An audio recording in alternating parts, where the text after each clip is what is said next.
Hello guys! In today's video, I'll be showing you how I can download Reels from Instagram. So without further ado, let's begin.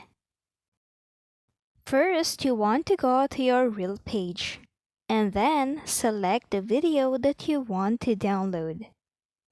After that, you can see right here this three dots. Just tap on that. And then you can see this option right here to share this video. Just tap on that. It will then direct you to this page where you can see this option, copy link.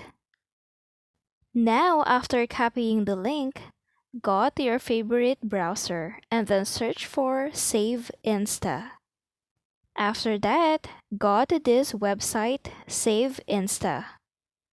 You will be able to download any reels or video right here for free.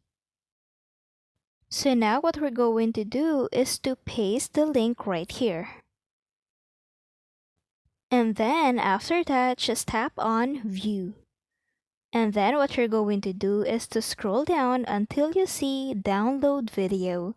Now just tap on Download Video to download the video on Instagram. And that's it. I hope this video helped you out. Thank you for watching. Don't forget to like and subscribe.